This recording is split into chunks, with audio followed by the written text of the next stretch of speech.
Gross, gross, gross. Playing with a host. Holy crap! There's something in my arm!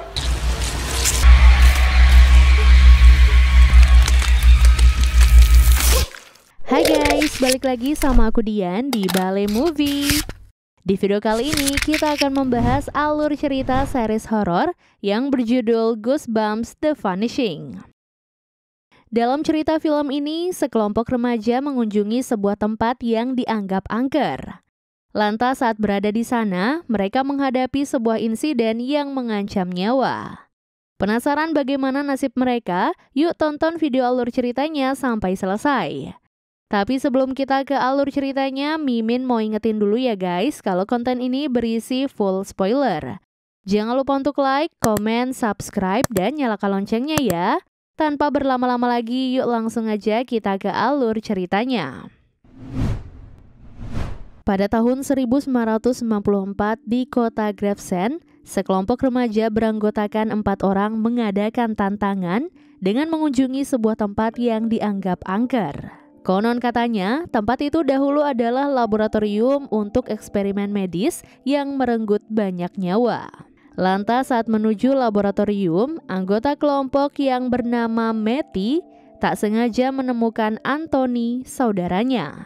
Matty lalu memarahi Anthony karena sebenarnya ia sudah melarang Anthony untuk ikut.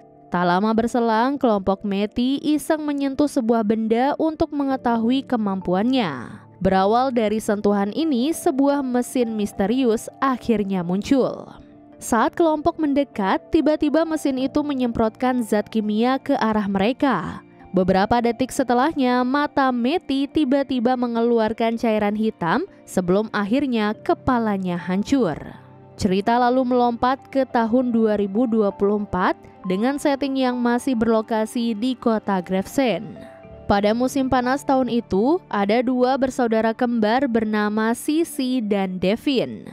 Percakapan mereka pun mengungkapkan bahwa Gravesend adalah kota pinggiran Brooklyn, New York. Tak lama kemudian, Sissy dan Devin akhirnya dijemput ayah mereka yang bernama Anthony. Sesampainya di tujuan, terungkap bahwa rumah Anthony pernah menjadi tempat tinggal Sissy dan Devin. Namun sejak orang tua mereka bercerai, 2 bersaudara ini pun tak menghuni rumah itu lagi. Lebih dari itu, Anthony ternyata sudah lama tak bertemu dengan anak kembarnya yang sekarang berusia 17 tahun. Jadi pantas saja kalau reuni ini menjadi momen berharga bagi mereka. Setelahnya, Anthony menunjukkan ruang bawah tanahnya yang berisi banyak tumbuh-tumbuhan. Dari sini terungkap bahwa Anthony adalah seorang ahli botani dan ia menggunakan ruangan itu untuk penelitian. Anthony pun melarang anak-anaknya untuk menyentuh tumbuhan apapun di sana demi mencegah adanya masalah. Usai mengurus anaknya, Anthony tiba-tiba ditemui temannya yang bernama Jen. Ternyata Jen datang untuk menyerahkan baju yang dipakai mendiang saudara Anthony pada hari kematiannya. Anthony lalu diam-diam memeriksa pakaian saudaranya itu. Dari sinilah kita baru mengetahui mendiang saudara Anthony ternyata adalah Matty yang sebelumnya mengalami insiden maut di laboratorium tahun 1994. Sedangkan Anthony yang sekarang kita lihat adalah Anthony yang ikut masuk ke laboratorium pada waktu kejadian. Beberapa saat kemudian, Sissy dan Devin berkumpul dengan anak-anak seusianya. Ternyata dahulu mereka adalah teman Sissy dan Devin semasa keduanya masih tinggal di Gravesend. Lantas di awal acara, Devin pun menyapa Frankie. Ternyata Devin pernah menyukai Frankie sewaktu mereka masih SMP. Frankie lalu memperkenalkan seorang mahasiswa bernama Trey. Rupanya dahulu Trey adalah tetangga Devin dan sekarang ia adalah pacar Frankie. Tak lama berselang, Devin mulai mengobrol bersama teman-temannya. Di sini terungkap bahwa mendiang paman Devin yaitu Matty menjadi salah satu anak yang menghilang di laboratorium angker pada tahun 1994. Setelahnya, Trey menantang Devin untuk memeriksa laboratorium itu. Tak mau dianggap pengecut, Devin akhirnya menerima tantangan ini. Pada malam harinya, Devin dan teman-temannya pergi ke area laboratorium. Lantas saat Devin sedang menyusuri tempat itu, Sissy memberitahu Trey bahwa dahulu Devin pernah berciuman dengan Frankie. Kesal mengetahui hal ini, Trey akhirnya merusak alat kelistrikan hingga terjadi gangguan di dalam laboratorium. Di tengah situasi ini, mesin misterius yang sama kembali aktif dan menyemprotkan zat kimia ke arah Devin. Demi menghindari bahaya, Devin akhirnya keluar dari laboratorium dalam keadaan yang lemah. Anak-anak pun sempat terkejut saat melihat ada noda hitam pada area mata Devin yang sebenarnya berasal dari semprotan zat kimia mesin. Keesokan harinya, Sissy merasa lega karena kondisi Devin sudah pulih. Saat Sissy pergi untuk menjalani latihan debat, Anthony mengajak Devin untuk mengunjungi Naomi. Ternyata Naomi adalah ibu Anthony yang kini mengidap demensia. Karena tak bisa mengikhlaskan kematian Matty, ingatan Naomi selalu menganggap Matty masih hidup. Padahal Anthony sudah meyakinkan bahwa Matty sudah lama meninggal. Demi kebaikan ibunya, Anthony pun berbohong dengan mengakui Matty tewas akibat tenggelam. Pada malam harinya, Anthony diam-diam meneliti sampel noda hitam pada baju yang dipakai Matty pada hari kematiannya. Lantas, tanpa sepengetahuan Anthony, noda tersebut menarik tumbuhan terdekat yang disimpan di ruang bawah tanah. Selang beberapa detik, tumbuhan itu pun tiba-tiba menjadi besar dan bisa merambat.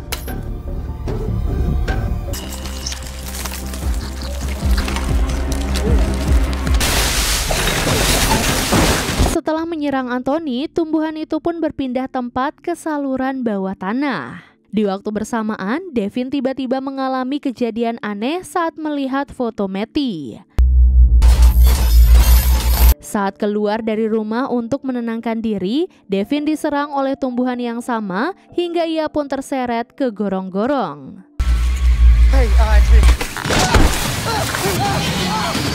Setelah sempat memasuki tubuh Devin, tumbuhan kembali ke wadah sampel noda hitam, seolah-olah sampel noda itu sudah menjadi rumahnya.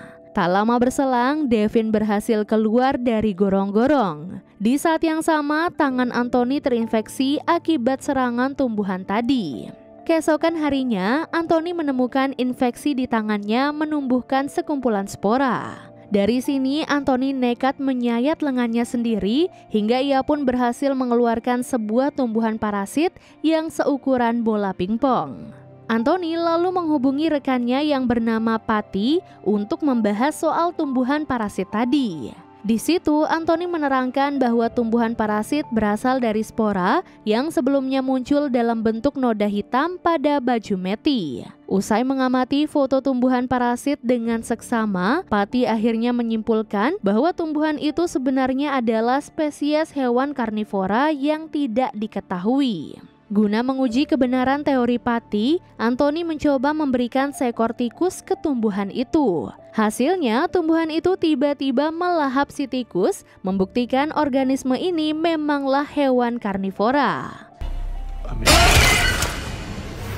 Untuk alasan keamanan, Anthony akhirnya memindahkan hewan itu ke dalam tempat pendingin yang ada di ruang bawah tanahnya. Sementara itu, Frankie menemui Trey yang sedang sibuk di bengkel ayahnya. Frankie lalu mengakui bahwa ia sudah tak tahan dengan sikap Trey yang suka mencari masalah dengan orang lain. Momen Trey berusaha mencelakai Devin di laboratorium pun membuat Frankie semakin tak nyaman bersama Trey. Oleh sebab itulah, Frankie akhirnya mengakhiri hubungannya dengan Trey. Selang beberapa jam, Sissy mengantarkan Devin ke kedai kopi milik Frankie. Sesampainya di tujuan, Devin langsung mengobrol dengan Frankie. Tatapan mata Devin pun mengisyaratkan bahwa ia diam-diam masih menyukai Frankie. Ingin memperjelas situasi, Frankie akhirnya mengungkapkan bahwa ia sudah putus dengan Trey. Setelah itu, Anthony meninggalkan ruang bawah tanah dalam keadaan terkunci agar ia bisa menyembunyikan hewan parasit temuannya dari siapapun. Lalu saat berbicara dengan Devin, Anthony berusaha merahasiakan penemuannya dan menyatakan ia sedang mengerjakan proyek sensitif yang berhubungan dengan hewan. Saat sedang sendirian, Devin tiba-tiba dikunjungi Trey yang selama ini rumahnya berada di depan rumah Anthony. Trey lalu menuding Devin merebut Frankie darinya. Padahal Devin sudah menekankan bahwa kini ia hanya berteman dengan Frankie. Beberapa jam kemudian, Anthony memarahi Trey saat ia baru pulang ke rumahnya. Ternyata Anthony emosi karena untuk kesekian kalinya Trey memarkir mobilnya di area rumah Anthony tanpa izin. Melihat Trey tak merasa bersalah, Anthony akhirnya memberikan pelajaran dengan memecahkan kaca jendela mobil Trey. Sejak kejadian ini, Trey merasa sangat kesal kepada Anthony hingga ia pun berniat untuk balas dendam. Pada malam harinya, Frankie menemukan Trey hendak memecahkan kaca ruang bawah tanah milik Anthony. Usai gagal mengubah pikiran Trey, Frankie akhirnya memilih untuk pergi karena ia tak ingin terlibat masalah.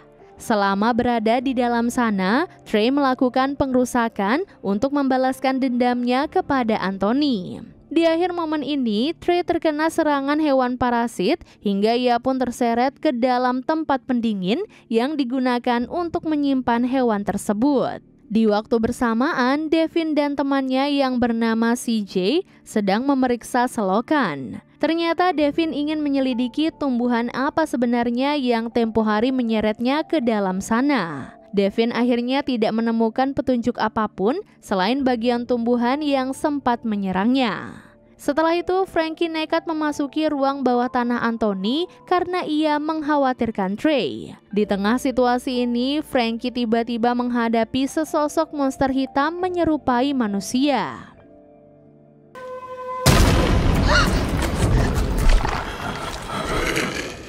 Momen ini pun sempat memperlihatkan monster hitam pergi sambil membawa Frankie. Begitu sudah bisa bangkit, Devin langsung pergi mencari Frankie. Selang beberapa jam, Anthony akhirnya pulang sambil membawa kambing mati untuk makanan hewan parasit. Anthony pun seketika merasa panik begitu ia mendapati hewan parasit temuannya telah menghilang. Beberapa menit kemudian, Frankie terbangun di bengkel ayah Trey yang sedang sepi. Lantas saat menemui Frankie, si monster hitam menunjukkan bahwa sebenarnya ia adalah Trey yang mengalami perubahan fisik. Trey lalu menyerang Devin saat ia sedang mencari Frankie di bengkel ayah Trey. Demi menyelamatkan Devin, Frankie pun terpaksa menjatuhkan mobil Trey ke arahnya. Cairan itu pun akhirnya masuk ke dalam mobil Trey dan membuat kaca jendela yang sebelumnya pecah menjadi kembali utuh. Keesokan harinya, Anthony melaporkan aksi pembobolan Trey kepada Jen yang selama ini menjadi detektif kepolisian. Bersama Anthony, Jen akhirnya menemui Joe yang merupakan ayahnya Trey. Jen pun sebenarnya sedang mencari Trey guna menggali keterangan. Namun Joe menegaskan bahwa ia tidak melihat Trey sejak kemarin. Kini Jen menduga bahwa Trey sedang menghilang karena orang-orang di sekitarnya tidak ada yang mengetahui keberadaannya. Sementara itu, Devin dan Frankie membicarakan soal kejadian semalam. Frankie lalu meyakinkan bahwa monster hitam yang menyerang Devin sebenarnya adalah Trey. Demi menghindari masalah, Devin dan Frankie sepakat untuk merahasiakan kejadian Trey. Waktu pun terus berlanjut sampai akhirnya ada momen di mana Sissy mengobrol dengan temannya yang bernama Alex di dalam mobil. Di sini kita baru mengetahui kalau Alex adalah tahanan rumah yang sedang menjalani masa percobaan. Nah, sebelum menjadi tahanan rumah, Alex sempat mendekam di dalam penjara karena menjadi pelaku pembakaran rumah. Padahal menurut Alex, pelaku sebenarnya adalah temannya yang bernama Merv. Setelahnya, Alex mengakui bahwa mobil itu sebenarnya adalah milik Trey yang ia pakai tanpa izin. Tak lama berselang, Alex heran melihat mobil ini tiba-tiba bergerak di luar kendalinya. Akibat kejadian ini, mobil pun mengalami tabrakan ringan.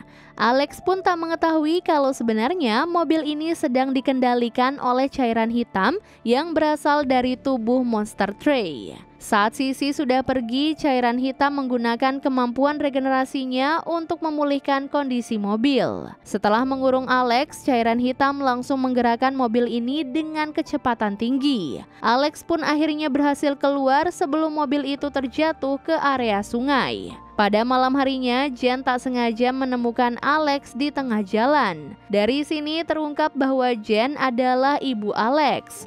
Jen akhirnya bergegas mengantar Alex pulang, karena jika kedapatan melanggar aturan jam malam, Alex akan dikembalikan ke lapas. Tak lama berselang, cairan hitam membuat gerakan yang menunjukkan ia ingin menuntun Anthony ke sebuah tempat. Setelah mengikuti arahan cairan hitam, Anthony tiba di terowongan menuju laboratorium yang dahulu menjadi tempat Matty mengalami insiden maut sebelum akhirnya ia pun menghilang.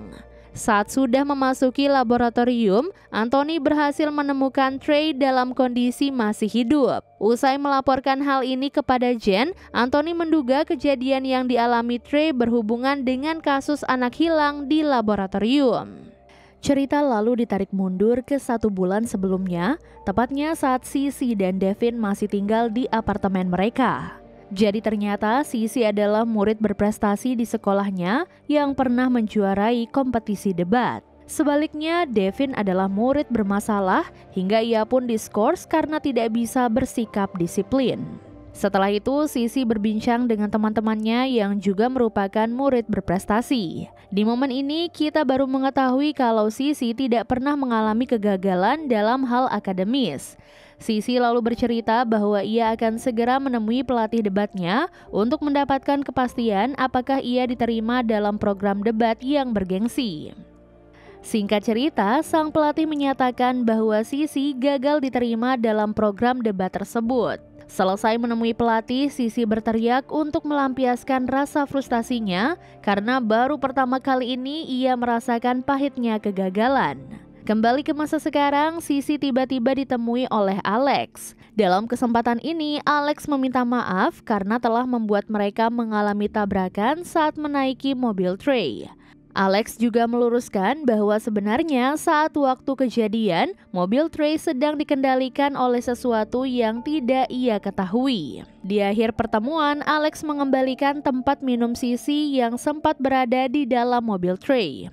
Nah, tanpa sepengetahuan mereka, tempat minum Sissy sebenarnya telah dimasuki oleh cairan hitam yang berasal dari tubuh monster Trey. Setelah itu, Sissy mengobrol dengan teman-temannya yang berprestasi di sebuah kedai minuman. Tak seperti biasanya, kali ini Sissy tampak minder, seolah-olah ada yang tak beres dengan dirinya. Usai mengobrol, Sissy mengambil tempat minumnya yang sudah diisi teh jeruk pesanannya. Sissy lalu meminum teh jeruknya sampai habis dalam perjalanan menuju lokasi wawancara kuliah yang akan ia jalani. Lantas di tengah wawancara, Sissy berulang kali bersendawa hingga membuatnya merasa malu. Selang beberapa detik, Sissy tiba-tiba mimisan cairan hitam. Sissy akhirnya mundur dari wawancara itu usai mengalami kejadian aneh yang sangat mengganggu kesadarannya. Sissy lalu beranggapan semua masalah kesehatan tadi muncul akibat keracunan teh jamur yang ia habiskan sebelum wawancara. Di sisi lain, Devin dan Frankie sedang menemani Trey yang sedang dirawat inap. Mereka pun bingung melihat kondisi Trey yang sama sekali tak bisa berkomunikasi, padahal fisik Trey sudah kembali normal. Setelah Devin dan Frankie pergi, giliran Anthony dan Jen yang mengunjungi Trey. Jen lalu membatalkan rencananya untuk menanyai Trey soal kejadian yang dialaminya, begitu ia mengetahui Trey mengalami gangguan komunikasi. Nah, menurut keterangan dokter, Trey tidak bisa berbicara akibat mengalami stres pasca trauma hebat.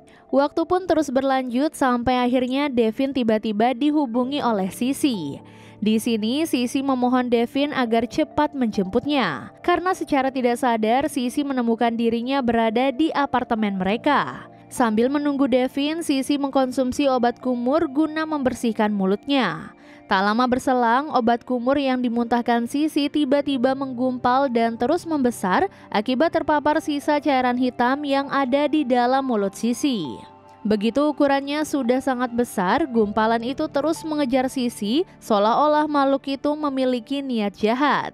Di tengah usahanya untuk menyelamatkan diri, Sissy terjebak di dalam elevator gedung apartemen. Namun untungnya Sissy berhasil keluar berkat pertolongan dari Devin dan Frankie.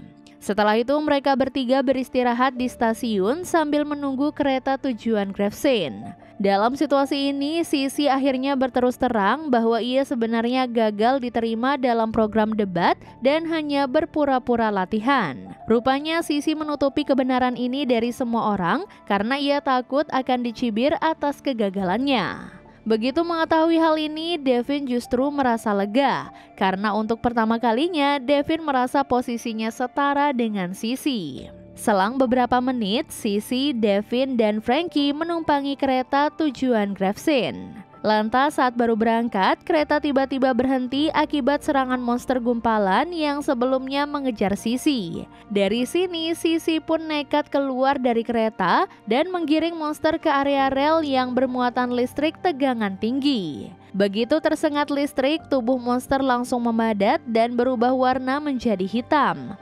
Monster gumpalan akhirnya hancur akibat tertabrak kereta yang sedang melaju kencang. Di waktu bersamaan, Trey akhirnya bisa kembali berkomunikasi dengan normal. Lalu saat ditanyai oleh Jen, Trey tidak mengingat kejadian mulai saat ia membobol ruang bawah tanah Anthony sampai perubahannya menjadi monster hitam.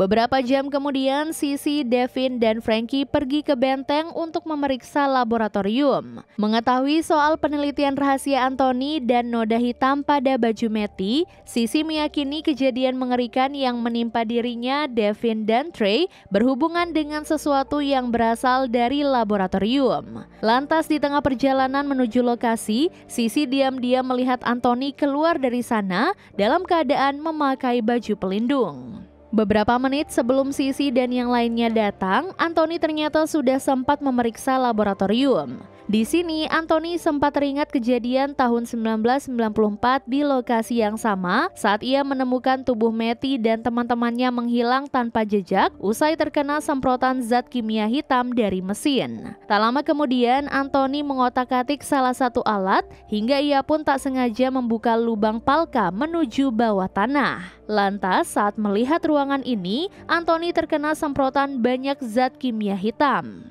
Kejadian ini akhirnya meluruskan bahwa sebenarnya semprotan zat kimia hitam bukan berasal dari mesin, melainkan dari ruangan bawah tanah.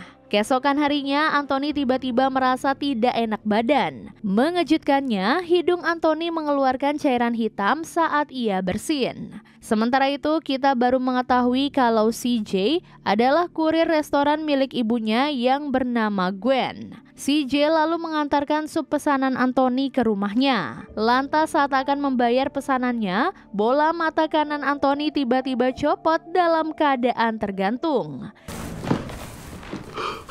You okay? I don't think so.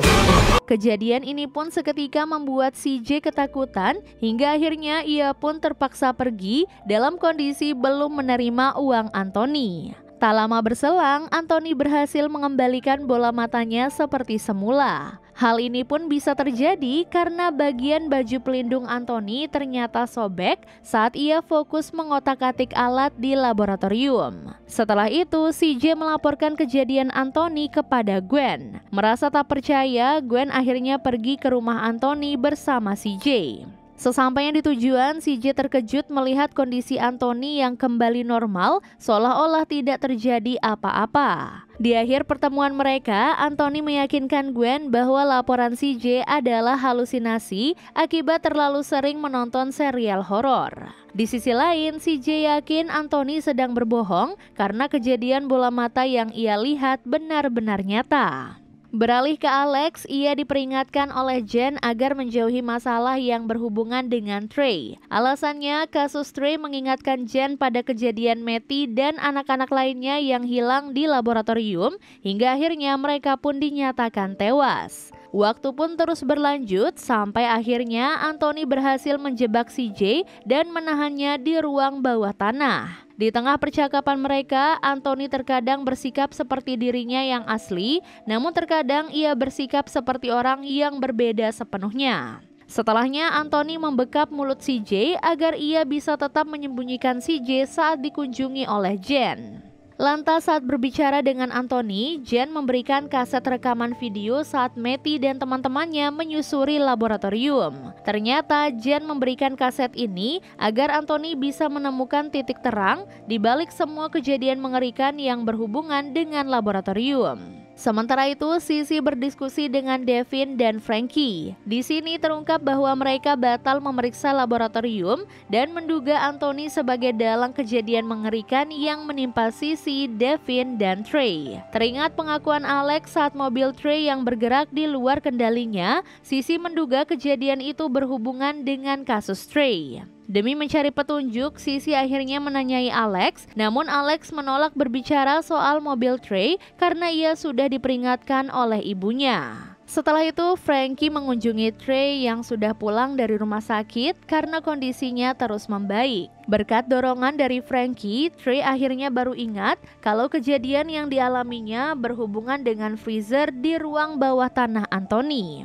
Kembali ke Anthony, ia pun berhasil menggagalkan percobaan kabur CJ. Sambil mengunci pergerakan CJ, Anthony bersiap memuntahkan cairan hitamnya ke dalam mulut anak itu agar kondisi CJ bisa sama dengan Anthony. Aksi Anthony pun akhirnya gagal usai kepalanya putus akibat serangan brutal dari Trey yang datang bersama dengan Sisi dan yang lainnya. Mengejutkannya, Anthony masih hidup dan bisa berkomunikasi dengan normal berkat kemampuan regenerasi dari cairan hitam. Usai berhasil menghentikan Anthony, Sisi dan yang lainnya pun langsung meninggalkan lokasi. Berkaca dari situasi tadi, CJ menduga bahwa Anthony sedang dikendalikan oleh sesuatu yang sebelumnya sempat mengubah Trey menjadi monster hitam. Lantas sebelum meninggalkan rumah Anthony, kelompok Sisi berhasil mengamankan kaset rekaman video Matty. Tak lama berselang, Alex memutuskan bergabung dengan kelompok Sisi karena ia ingin mencari tahu kebenaran terkait mobil Trey.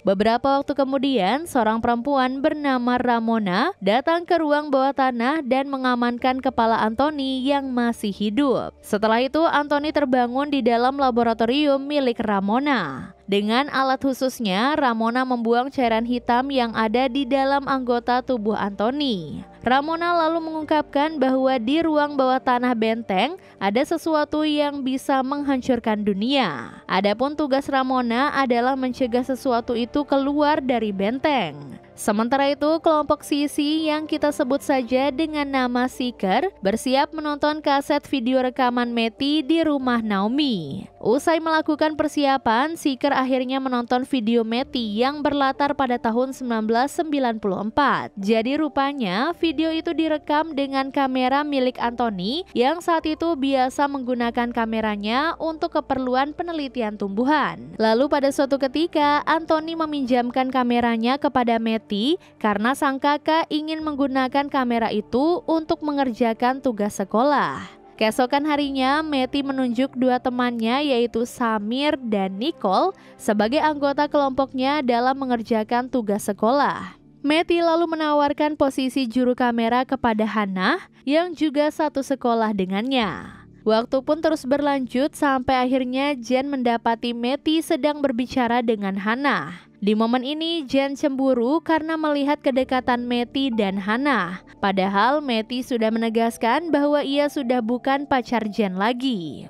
Meski begitu, Jen masih tak terima sehingga ia pun mulai membuli Hannah untuk melampiaskan emosinya. Mengetahui hal ini, Matty pun akhirnya melarang Jen untuk ikut pergi ke benteng. Jen pun merasa sangat kesal karena sebenarnya ia ikut menentukan rencana untuk pergi ke benteng. Begitu melihat kejadian ini, Seeker akhirnya bisa memahami kenapa selama ini Jen menyembunyikan video itu. Kembali ke video, Anthony baru mengetahui tugas sekolah yang dimaksud Matty sebenarnya adalah mengunjungi benteng. Anthony lalu meminta Matty untuk membatalkan rencananya pergi ke benteng. Karena menurut kabar yang diperoleh Anthony, orang yang mengunjungi tempat itu selalu berakhir menghilang tanpa jejak. Namun Matty mengabaikan permintaan Anthony. Alasannya, Matty mendapatkan informasi bahwa benteng adalah fasilitas pemerintah yang konon menjalankan eksperimen untuk mengubah manusia menjadi monster. Informasi inilah yang membuat Matty ingin mengunjungi benteng. Beberapa waktu kemudian, Matty bersama 3 anggota kelompoknya termasuk Hannah tiba di benteng.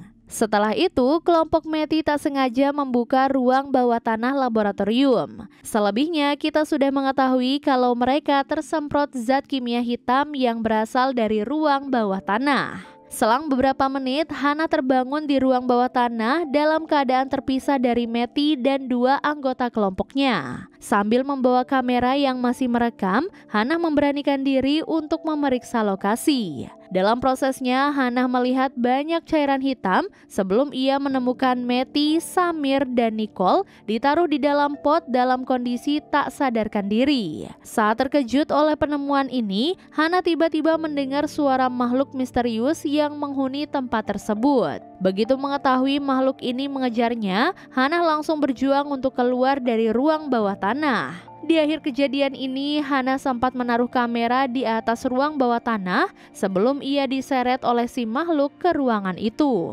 Selang beberapa detik, seorang petugas benteng muncul untuk menutup ruang bawah tanah. Usai video berakhir, Sisi mendapatkan pesan dari Devin bahwa ia sedang menuju benteng bersama seorang gadis bernama Hannah. Sesampainya di tujuan, Hannah berusaha mempengaruhi Devin agar ia mau melompat ke laut di sekitar benteng. Padahal aksi itu jelas sangat membahayakan nyawa Devin. Tak lama berselang, Seeker akhirnya menemukan Devin di saat ia bersiap untuk melompat. Sisi lalu berusaha meyakinkan bahwa sosok Hannah yang sedang bersama Devin adalah halusinasi Devin. Pernyataan Sisi didukung dengan kondisi Hannah yang asli yang dianggap sudah tewas. Merasa dirinya sudah tak dibutuhkan lagi, sosok Hannah pun akhirnya menghilang. Pada malam harinya, Seeker berniat kembali menemui Anthony agar bisa mendapatkan petunjuk baru. Namun sesampainya di rumah Anthony, mereka menemukan bukti kalau Anthony telah dibawa oleh Ramona. Setelah itu, kita pun diperlihatkan bahwa tubuh Anthony kini ditaruh di dalam pot dalam kondisi yang sama dengan Matty. Cerita kemudian mundur ke tahun 1968 dan mengungkapkan fakta baru soal benteng. Jadi pada waktu itu ada sebuah kelompok berkemah yang mengadakan tur di benteng. Sambil berkeliling, sang ketua kelompok bernama Gareth menerangkan bahwa benteng itu bernama Jerome dan menjadi situs peninggalan perang saudara. Setelah itu, Gareth menantang dirinya dengan berdiri di tepi benteng yang selama ini berada di dekat laut. Tak lama berselang, ada objek misterius dari langit yang jatuh ke laut. Gareth lalu menghilang sejak ia terkena serangan zat hitam yang berasal dari objek tersebut. Kembali ke masa sekarang, Seeker berhasil menemukan lokasi laboratorium Ramona. Di tengah pemeriksaan, Seeker menemukan baju Anthony, sedangkan Trey menemukan sebuah koper berisi ramuan. Tak lama kemudian, Seeker menemukan buku jurnal eksperimen Ramona yang ditulis sejak tahun 1969. Dari sini cerita ditarik mundur ke tahun 1969 agar kita bisa mengetahui ada apa sebenarnya di benteng Jerome. Jadi pada tahun 1969 ada sebuah proyek rahasia bernama Orion yang dijalankan tim ilmuwan beranggotakan 5 orang. Ternyata salah satu anggota tim itu adalah Ramona, sedangkan ayahnya yang bernama Avi bertindak sebagai kepala tim. Lantas di tengah proses pengarahan, Avi menyatakan misi utama Orion adalah meneliti dan mengurung target yang ada di ruang bawah tanah Jerome. Ternyata area itu sebenarnya adalah ruang kontrol yang berhubungan dengan ruang bawah tanah. Para anggota saintis pun terkejut begitu mengetahui di sana ada sebuah pesawat alien yang sedang melayang namun tidak bergerak sama sekali. Lebih jauh lagi, di lokasi itu juga ada Gareth dalam kondisi terkurung di dalam pot. 6 bulan kemudian, saintis melakukan uji coba terhadap pesawat alien. Sebagai langkah pertama, saintis meletakkan seekor tikus yang masih hidup di bawah pesawat. Selang beberapa detik, pesawat menyemprotkan zat hitam ke arah tikus. Zat hitam ini lalu berubah menjadi cairan hitam sebelum akhirnya berubah menjadi pot yang mengurung tikus tersebut. Nah, dalam kondisi itu nyawa tikus melemah karena sistem syarafnya mati dan pernapasannya terganggu. Setelah itu, saintis menyuntik pot dengan ramuan yang mereka kembangkan sejak mulai hidup di ruang bawah tanah. Hasilnya, ramuan ini efektif untuk menghancurkan pot. Di sisi lain, tikus yang dikira sudah mati ternyata masih hidup setelah terbebas dari pot. Sejak kejadian ini, Ramona pun ingin mengembangkan ramuan itu lebih jauh agar ia bisa membebaskan Gareth dari dalam pot. Beberapa waktu kemudian, Ramona dan Avi berdebat soal misi penelitian dan pengurungan pesawat alien. Ternyata Avi bertekad untuk menghancurkan pesawat karena menurutnya pesawat itu akan memusnahkan umat manusia jika sampai keluar dari ruang bawah tanah. Sedangkan Ramona dan para anggota lainnya ingin meneliti lebih lanjut agar mereka bisa menyimpulkan apakah pesawat itu layak dianggap sebagai ancaman atau tidak. Berawal dari perbedaan pendapat ini, Avi akhirnya bertugas sendirian saat menyuntikkan pesawat dengan ramuan yang sama. Dengan efek yang lebih kuat, ramuan ini pun membuat pesawat terlihat membusuk, sehingga saintis meyakini pesawat itu sudah mati. Nah, tanpa sepengetahuan mereka, ramuan ini juga membuat Gareth bisa kembali sadar saat ia masih berada di dalam pot. Saat kondisi laboratorium sedang sepi, Gareth berhasil mengaktifkan alarm darurat selagi tubuhnya belum dikendalikan sepenuhnya oleh zat hitam. Begitu mendengar alarm ini, Avi dan Ramona langsung menggunakan kostum pelindung agar tidak terpapar zat hitam. Setelahnya, ada seorang anggota saintis yang bola matanya copot dan bergerak di luar kendalinya akibat terpapar zat hitam. Demi keamanan, Avi pun akhirnya terpaksa membunuh anggota tersebut. Avi lalu mendapati pesawat alien kembali pulih dan bisa menyerang, membuktikan bahwa efek ramuan hanya bersifat sementara. Lantas saat akan keluar dari ruang bawah tanah, Avi memutuskan untuk bertahan di lokasi. Alasannya, Avi baru saja menemukan dirinya terpapar karena bagian kostumnya rusak saat berusaha membunuh anggota tadi. Avi akhirnya memaksa Ramona untuk keluar sendirian dan langsung menutup lubang pot agar zat hitam tidak keluar dari ruang bawah tanah. Beberapa hari kemudian, Ramona membaca surat terakhir dari Avi. Ternyata jika Ramona membaca surat itu, maka artinya proyek Orion telah gagal. Atas pesan ayahnya, Ramona siap berjuang mengurung pesawat alien dengan segala cara. Dari sinilah Ramona mulai menulis jurnal yang membahas soal Orion sampai perjuangannya dalam mengurung pesawat. Kembali ke masa sekarang, Ramona akhirnya memergoki Seeker saat sedang membaca jurnalnya. Lantas di tengah perdebatan mereka, terungkap bahwa kondisi Trey bisa kembali normal karena ia telah disuntik oleh ramuan baru milik Ramona. Adapun manusia yang terpapar zat hitam akan ditarik pesawat masuk ke dalam ruang bawah tanah dan dikurung di dalam pot. Usai mengetahui kebenaran ini, Sisi berhasil meyakinkan Ramona agar mau membantu menyelamatkan Anthony. Setelah itu, Seeker dan Ramona memasuki ruang kontrol.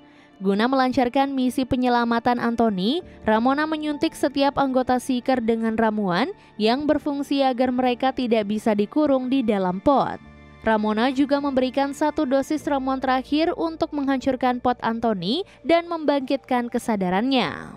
Sambil membawa peralatan pemberian Ramona, Seeker akhirnya memasuki ruang bawah tanah yang kini kita sebut saja dengan nama basement. Tak lama kemudian, Ramona dengan sengaja menutup lubang palka sehingga Seeker kini terjebak di dalam basement. Lantas saat memeriksa laboratorium, Seeker bukan hanya menemukan pot Anthony, tetapi juga pot kelompok Matty. Karena hanya memiliki 1 dosis serum anti-pot, Seeker akhirnya hanya bisa membebaskan Anthony. Sesuai yang diperingatkan oleh Ramona, pesawat alien langsung aktif begitu pot Anthony dihancurkan. Di tengah serangan tentakel pesawat, Seeker dan Anthony berhasil kabur dengan cara memasuki ruang peristirahatan yang dahulu pernah digunakan oleh saintis. Saat kondisinya sudah pulih total, Anthony merancang strategi bersama Seeker agar mereka bisa keluar dari basement hidup-hidup. Nantinya strategi ini harus dijalankan dengan cepat karena efek ramuan yang disuntikan kepada Seeker sudah hilang. Usai mematangkan persiapan, Anthony akhirnya pergi ke laboratorium dengan memakai 1 kostum pelindung saintis yang masih tersisa.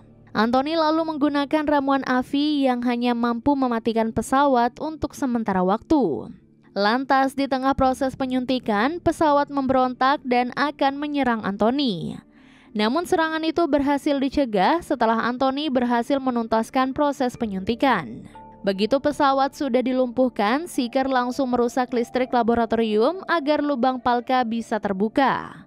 Seeker lalu bergerak cepat menuju lubang palka. Setelah melalui berbagai rintangan, Seeker akhirnya berhasil keluar dari basement dengan selamat. Bahkan Anthony juga berhasil keluar bersama kelompok Matty yang berhasil dibebaskan dari pot saat pesawat sedang mati sementara.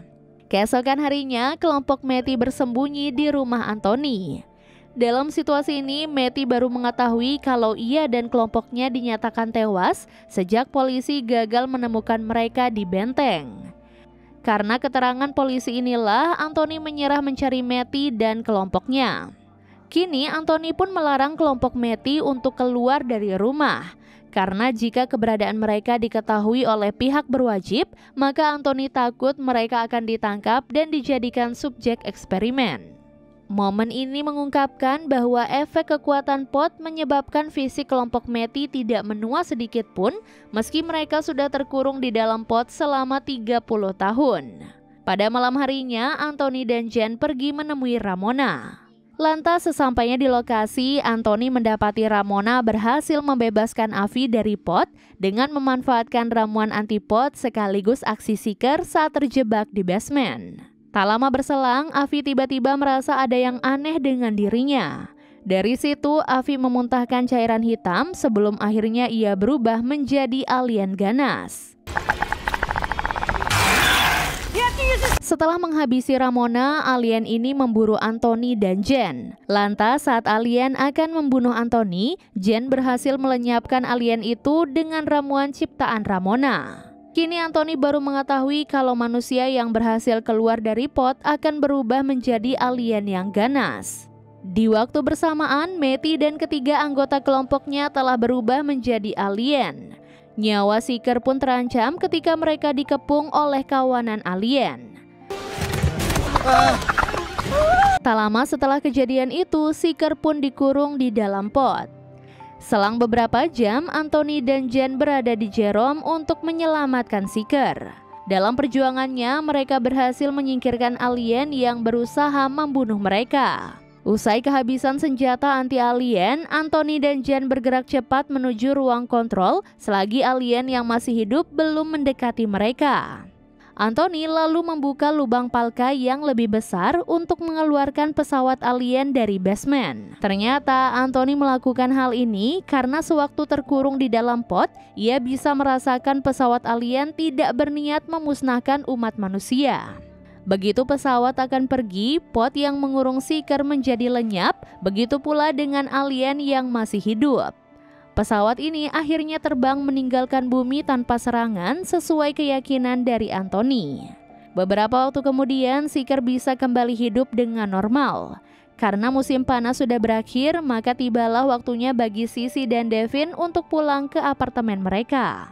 Usai berpamitan dengan teman-temannya, dua saudara kembar itu akhirnya diantar pulang oleh Anthony. Selesai berkumpul, Trey langsung pulang ke rumahnya.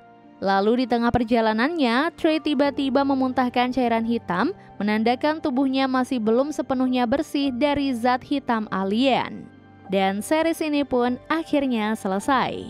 Jadi itu dia guys keseluruhan alur cerita series Goosebumps The Vanishing mulai dari episode 4 sampai 8. Terima kasih banyak sudah menonton alur cerita kali ini dan sampai jumpa di alur cerita berikutnya. Bye guys!